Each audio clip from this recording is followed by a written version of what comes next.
नमस्कार. आज आपण एका निवडणुकीचं विश्लेषण करणार आहोत. पण हे विश्लेषण जरा वेगळं आहे. यात कोणताही पक्षपात नाही, कोणावरही टीका-टिप्पण नाही. आपलं लक्ष आहे फक्त आकडेवारीवर आणि त्या आकड्यांच्या मागे दडलेल्या प्रणालींवर. भविष्यात सुशासन कसं आणता येईल हे समजून घेणं हाच आपला उद्देश आहे. तर ही गोष्ट आहे सांगली जिल्ह्यातल्या शिराळा मतदारसंघाची. सह्याद्रीच्या कुशीत वारणेच्या पाण्यानं सुपीक झालेली ही जमीन इथल्या लोकांच्या कष्टाने आणि घामाने भिजलेली आहे. कुठलंही राजकारण समजून घ्यायचं असेल तर आधी तिथली माती आणि तिथली माणसं समजून घ्यावी लागतात. चला तीच समजून घेऊया. आणि या सगळ्या विश्लेषणाच्या केंद्रस्थानी आहे एकच आकडा, 22,689.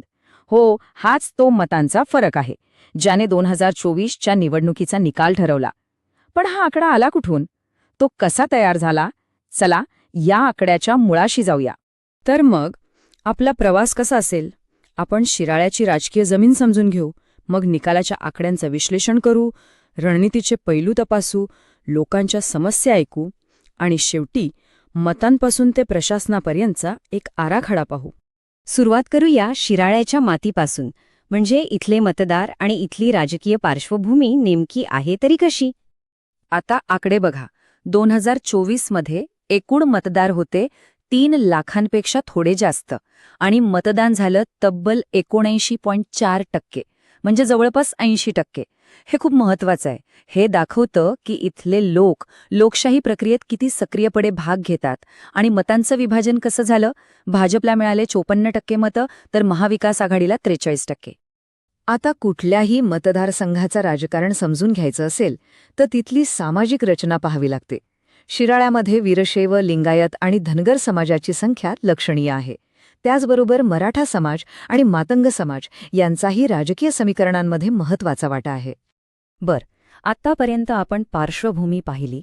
आता वळूया निकालाच्या विश्लेषणाकडे, म्हणजे जे घडलं ते नक्की का घडलं याच्या मुळाशी जाऊया. गेल्या 15 वर्षांचा ट्रेंड पाहिला तर एक गोष्ट लगेच लक्षात येते. मतदानाची टक्केवारी म्हणजे टर्नआउट हा जवळपास 77 ते 79% आसपास स्थिर राहिला आहे. पण मतांचं विभाजन मात्र सातत्याने बदलत गेलंय. कधी पारडं इकडे तर कधी तिकडे. आणि आता या विश्लेषणातला सगळ्यात महत्त्वाचा मुद्दा जरा लक्ष देऊन बघा. 2019 आणि 2024 या 2 निवडणुकांची तुलना करूया. महाविकास आघाडीची मतं 44.5%वरून 44.3%वर आली, म्हणजे जवळपास स्थिर. पण दुसरीकडे काय झालं? भाजपची मतं 33%वरून थेट 53%वर गेली, म्हणजे तब्बल 20%ची उडी. हीच खरी गेम चेंजर गोष्ट आहे. याचा सरळ सरळ अर्थ काय होतो? महाविकास आघाडीचा जो हक्काचा मतदार आहे तो त्यांच्यासोबत आहे, पण नवीन मतदार जोडले गेले नाहीत. खरं आव्हान आहे ते 5 ते 10% स्विंग वोटर्सनं जिंकण्याचं. हे असे मतदार आहेत जे लाटेनुसार मतदान करतात आणि निवडणुकीचा निकाल हेच मतदार ठरवतात. 2024ची निवडणूक ही केवळ मतांची लढाई नव्हती, तर 2 वेगवेगळ्या कथांची, 2 नॅरेटिव्हची लढाई होती. एका बाजूला महाविकास आघाडी होती, जी शेतकऱ्यांच्या समस्या, सामाजिक न्याय आणि आरक्षणावर बोलत होती, तर दुसऱ्या बाजूला भाजप डबल इंजिन सरकार, विकास आणि राष्ट्रवाद ह्या मुद्द्यांवर भर देत होती. आणि अशावेळी एक गोष्ट आपण सगळ्यांनीच लक्षात ठेवली पाहिजे. लोकशाहीमध्ये बोलण्याला खूप महत्त्व आहे, पण त्यासोबत एक मोठी जबाबदारीही येते. आपला प्रत्येक शब्द विचारपूर्वक वापरला पाहिजे, जेणेकरून सार्वजनिक चर्चेची पातळी आणि प्रतिष्ठा टिकून राहील. चला आता रणनीतीबद्दल बोलूया.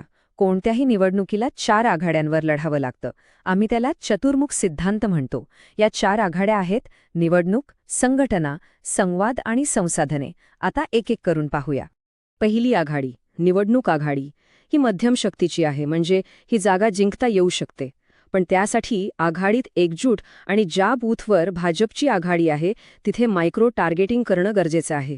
दुसरी आघाडी, संघटनात्मक आघाडी, आणि इथे परिस्थिती थोडी नाजूक दिसते.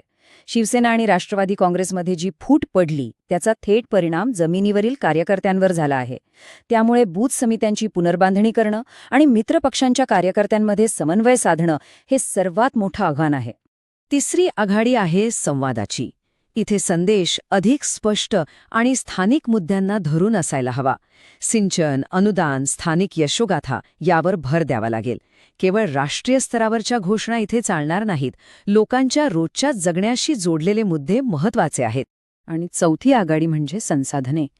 इथे एक मोठी दरी दिसते. निधी आणि डेटा व्यवस्थापनाच्या बाबतीत विरोधक खूप पुढे आहेत.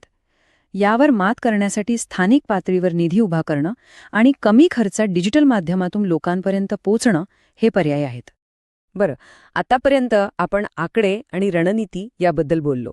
पण राजकारण म्हणजे फक्त आकडे नसतात. राजकारणाच्या केंद्रस्थानी माणूस असतो.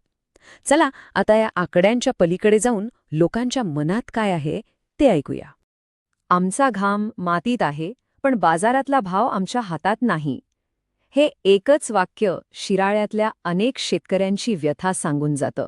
हीच ती जमिनीवरची वास्तविकता आहे. मग लोकांच्या मुख्य समस्या आहेत तरी काय?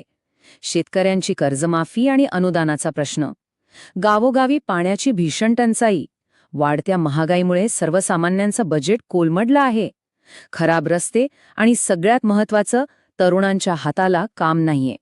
ठीक आहे, आपण समस्या समजून घेतल्या, विश्लेषण केलं. पण आता पुढे काय? केवळ विश्लेषण करून चालणार नाही. त्यासाठी एक ठोस कृती आराखडा लागतो. पाहूया 90 दिवसांची पुनरागमनाची योजना काय असू शकते. निवडणुकीचे शेवटचे 90 दिवस सर्वात महत्त्वाचे असतात. याचे नियोजन कसं करायचं?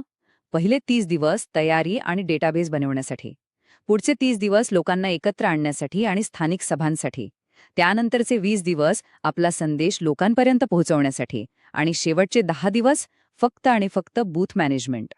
आणि या सगळ्या डेटाबेस आणि संपर्क मोहिमेत एक नैतिक जबाबदारी येते. मतदाराची माहिती ही आपल्याला विश्वासाने दिलेली एक ठेव असते. आपल्या देशाच्या कायद्यानुसार त्या विश्वासाचा मान राखणं आपलं कर्तव्य आहे. त्या माहितीचा वापर फक्त त्याच कामासाठी करायचा ज्यासाठी संमती घेतली आहे. आता आपण या विश्लेषणाच्या शेवटाकडे आलो आहोत. निवडणूक जिंकणं हे एक ध्येय आहे, पण ते अंतिम साध्य नाही. खरा प्रवास तर मतांपासून प्रशासनापर्यंत आहे. सत्तेचा अंतिम उद्देश काय असतो? तर या सगळ्या मंथनातून काय बाहेर आलं? काही ठोस शिफारसी. पहिली, उमेदवार स्थानिक असावा, ज्याची नाळ इथल्या मातीशी जोडलेली आहे. दुसरी, बूथ कमिट्यांना पुन्हा सक्रिय करा. तिसरी, जाहीरनामा फक्त 3 गोष्टींवर केंद्रित करा: सिंचन, शाळा आणि रोजगार. चौथी, लोकांच्या समस्या तात्काळ सोडवण्यासाठी एक क्रायसिस रिस्पॉन्स सेल बनवा. आणि पाचवी, थेट संवादासाठी डिजिटल टीम तयार करा. आणि शेवटी एक प्रश्न मी सगळ्यांसाठी सोडून जातो. मतं मोजली जातात, निकाल लागतात, पण त्यानंतर खरी जबाबदारी, खरी उत्तरदायित्वाची भावना कशी जपली जाते? कारण निवडणूक ही 1 दिवसाची असते, पण लोकांनी टाकलेला विश्वास हा 5 वर्षांचा असतो. तीच खरी कसोटी आहे. जे नेते लोककेंद्रित बनून आपल्या मतदारसंघाचा विकास करू इच्छितात ते blueprintstrategies.ai शी mgr@blueprintstrategies.ai वर किंवा 08042041602 या क्रमांकावर संपर्क साधू शकतात. राजकारणापलीकडचा उद्देश.